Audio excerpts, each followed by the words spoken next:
আর কিয়ামত কবে হবে এটা কেউ জানেও না, এমনকি জিব্রাইলও জানতেন না। সাইয়েদনা জিব্রাইল, এমনকি বিশ্বনবী মুহাম্মদ রাসূলুল্লাহ সাল্লাল্লাহু আলাইহি ওয়াসাল্লামও জানতেন না। জানে শুধু একজন, তিনি কে?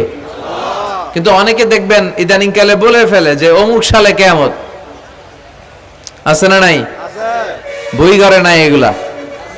হ্যাঁ, অনেক জায়গায় কিন্তু এরকম বলে 25 সালে কিয়ামত, 30 সালে, 35, 40। এটা বলার ক্ষমতা আপনারা দিয়েছে কে? এটা তো মিনাল উমুর আল গায়বিয়াত, অদৃশ্যের খবর। অদৃশ্যের খবর তো কেউ জানে না, কে জানে? আল্লাহ। অদৃশ্যের খবরের ব্যাপারে কিছু বলতে চাওয়া মানে অদৃশ্যের ব্যাপারে হস্তক্ষেপ করা, এটা কুফরি। কথা বলেন।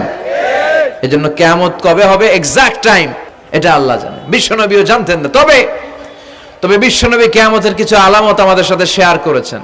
হাদিসের পরতে পরতে, হাদিসের প্রামাণ্য কিতাবগুলোতে যখন আপনি পড়বেন, চ্যাপ্টারগুলোতে পড়বেন, বিভিন্ন জায়গায়, বিভিন্ন নসিহাতে, বিভিন্ন আলোচনায় বিশ্বনবী মুহাম্মদ রাসূলুল্লাহ তিনি বর্ণনা করেছেন যে কিয়ামতের আগ দিয়ে গোটা বিশ্বের, গোটা পৃথিবীর সামাজিক অবস্থা, রাষ্ট্রীয় অবস্থা, পারিবারিক অবস্থা এরকম হবে।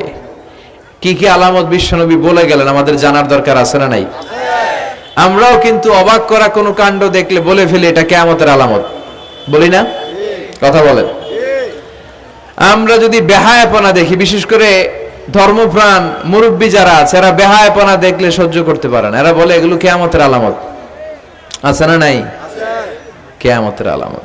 আমি এরকম দেখেছি যে একটা সন্তান মায়ের পেট থেকে ভূমিষ্ঠ হয়েছে, কিন্তু ওই সন্তানের মাথা দুইটা। কয়টা? আছে না নাই? তো এগুলো দেখলে আমরা কি বলি?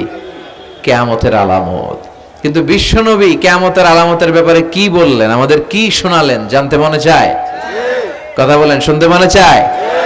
আসেন আজকের এই চমৎকার রজনীতে কিয়ামতের আলামতের ব্যাপারে, আলামাতুল কিয়ামা, আশরাতুস সাআ, আস-সুগরা ওয়াল কুবরা, এগুলো আমরা জানার চেষ্টা করি।